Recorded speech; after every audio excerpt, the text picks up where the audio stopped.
Everyone, coach is here. If you have a question, raise your hand and I'll bring you into the room. Mark Berman. Unmute, Mark. Yeah, hey, Tom. A big rout tonight. What was the best part for you watching such a laugher like this? Well, I never felt like it was a laugher for us. The big thing was to play for 48 minutes. If you mess around with a team like that, they can score the points in a hurry. They attack the basket. They're athletic. And if they start making threes on you, they can make up ground. So I was concerned about our reaction to the ball. If you don't get back and get set, it's going to be a problem. But the third period, I thought there was a point in the middle of the third where Julius just took the game over and he gave us a cushion. And then we went from there and closed out the game well. We had a number of guys step up and play very well in the second half for us. Steve Popper. Hey, Tom, is there any idea on just, I guess, how severe it was with Nerlens and could he have come back if it wasn't, if it was a closer game? I haven't had a chance to talk to the trainers yet, so we'll see what it looks like, and then we'll go from there. Steph Bondi. You mentioned Julius. How nice is it, to able to give him on a first game of a back-to-back to sit him there for the fourth quarter?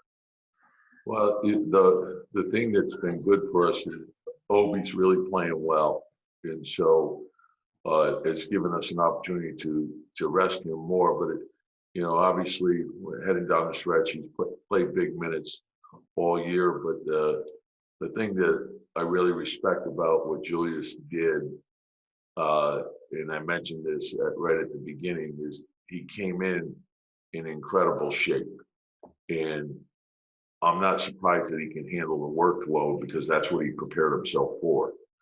And so he takes great care of his body. He stays in great shape. He's a great worker. So he can handle the minutes. Obi playing well is a big plus for us. Quick has been terrific. I thought Taj was unbelievable.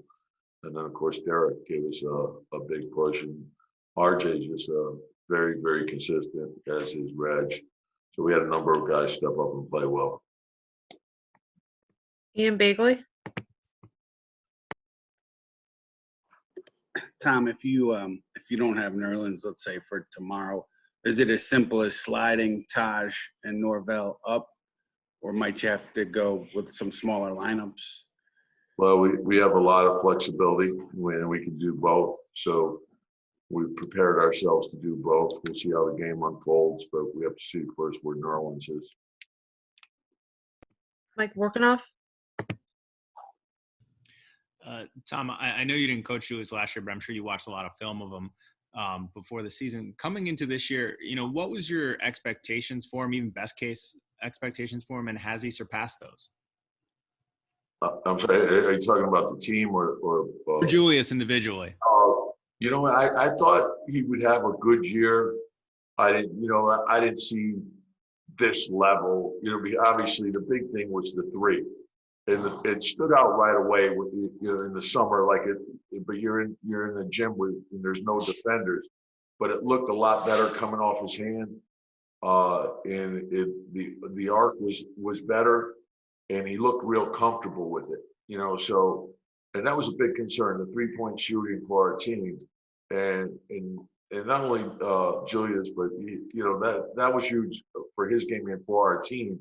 But all the other guys putting the extra time in as well, and Julius set the tone for that. And you see him work on it every day. He's in early, he stays late, he comes back at night, and we have a number of guys that do that.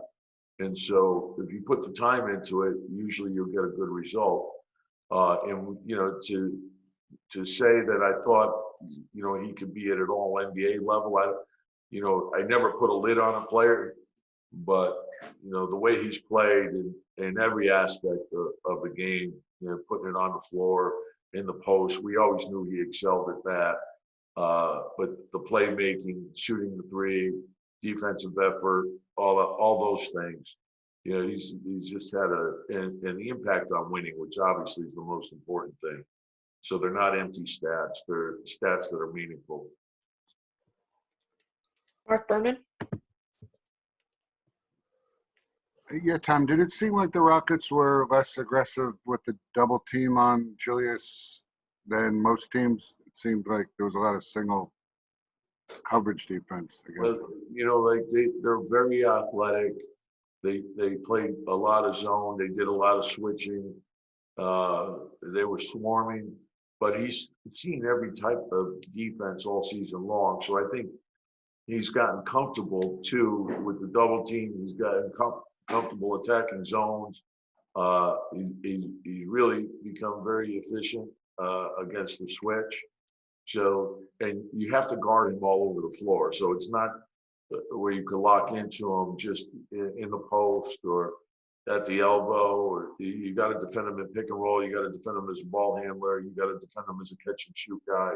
So there's great versatility to his game, which puts a lot of pressure on the defense. Thank you, Coach. Yep, thanks. Raise your hand if you have a question. I'll bring you into the room. Steph Bondi. Hey, Derek. You know, how well you've been playing down the stretch of this kind of condensed season. I know before the season you had mentioned you had dropped some pounds and you were in really good shape. How much has that helped you as the season has gone along? I mean, it helped me out a lot. I mean, I appreciate that, bro, but it helped me out a lot. But I'm still trying to drop some pounds during COVID. I mean, I gained some weight. I was eating a little bit, and now that I'm playing and around that time we ain't had that many practices, I'm trying to do extra conditioning things in practice, or whenever I get a chance to do my 3-minute runs, I do that so that I could lose like 2 or 3 more pounds. Steve Popper. Yeah, you know, Houston obviously is a team that's struggling, but for you guys to come out on this first step of this trip and take care of business the way you did, what does that show about this team? I mean, we were fighting for something. We know that down the stretch, we want to be playing our best basketball and giving our best effort and playing with urgency. And we believe in one another.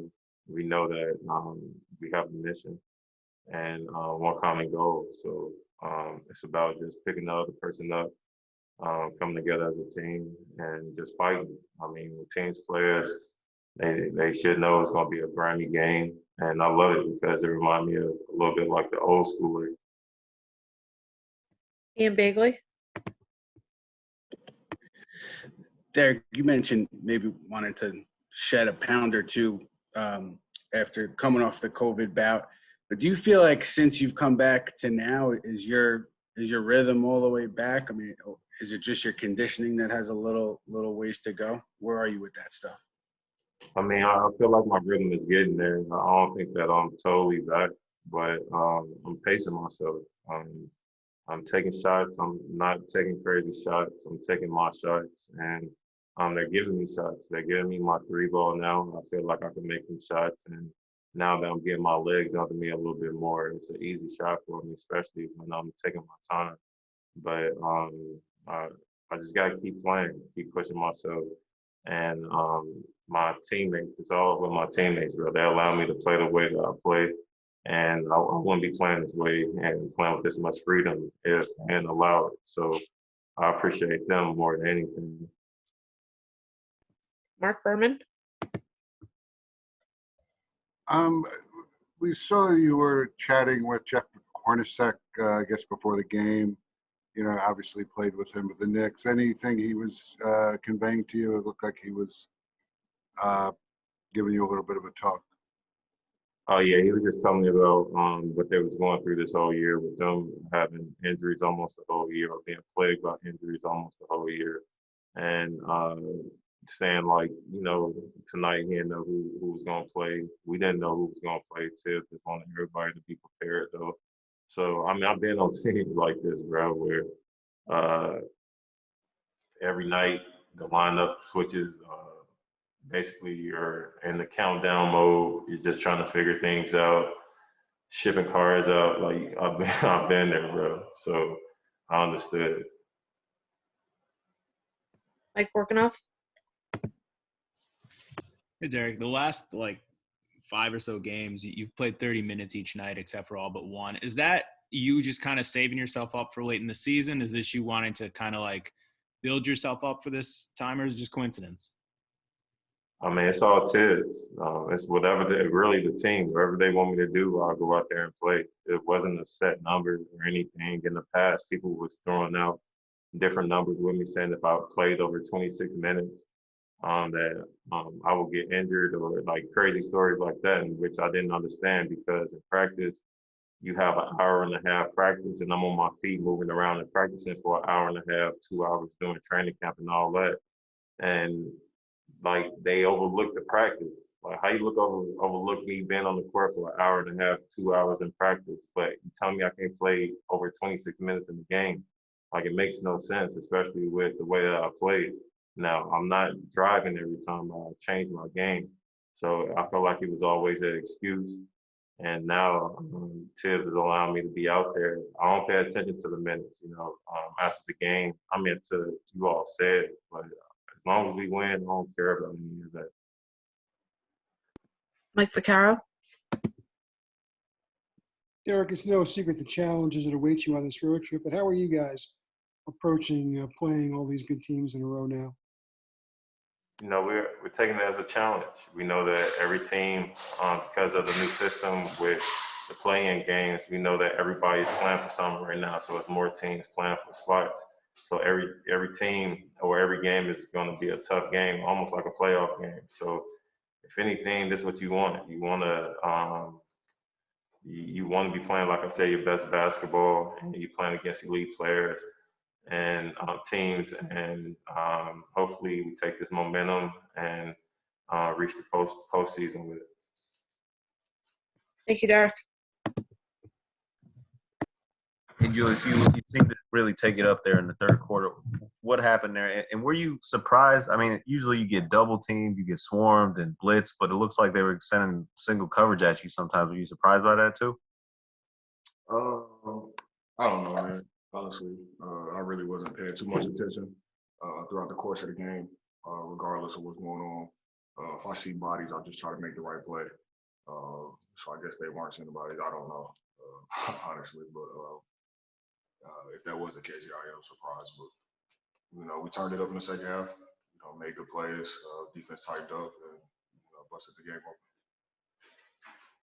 Steve Popper? Julius, are you ever surprised when you see what guys who weren't with you guys at the start of the year, Taj, Derek, are doing for you down the stretch here? No, I'm not surprised at all. When we made the trade for Derek, I was really excited. When we picked up Taj, at the beginning of the season or whatever it was, I was really excited for that because I know what they bring to the game. I know what they would bring to our team, and I'm not surprised by it at all. They're already great players, and, putting them with, a person like Tibbs who they're familiar with and comfortable with was only going to help us. So I'm excited about what they bring to our team every night. Mark Berman? Not only were you dominating in that third quarter, it looked like you were having a lot of fun, smiling and all that. I mean, is there something about Texas that gets you going? No, I always like playing in Houston as well, but it really had nothing to do with that. A couple guys on their team started talking, so I love that. I love competition, and it was just fun, man. So for me, I really didn't have anything about being in Texas. It's first game on a road trip. We got to get off to a right start. I got a tough game versus Memphis tomorrow, so I got to get ready for that. But it had nothing to do with Texas, I don't think, Mark. Ian Bagley? Julius, in the third, it seemed like William Wesley was pretty fired up when you were coming off the court. Have you ever had an executive that, just gets like that when he's watching games? That's Unc, man. We hear he's screaming every day. So that's Unc. He's one of the biggest supporters out there, cheering for us every day. So It's amazing to have somebody like that from the front office be that in tune and engage with what we're doing. Makes it a lot more fun. It's a family atmosphere, so I enjoy it every day personally. Last question, Steph Bondi. It's rare that you get to sit in the fourth quarter and only have to play 30 minutes or whatever. You think that's going to help you, going into the second game of back-to-back? It was actually amazing. I enjoyed it. I enjoyed it thoroughly, so excited about it. Whataburger for the win, man.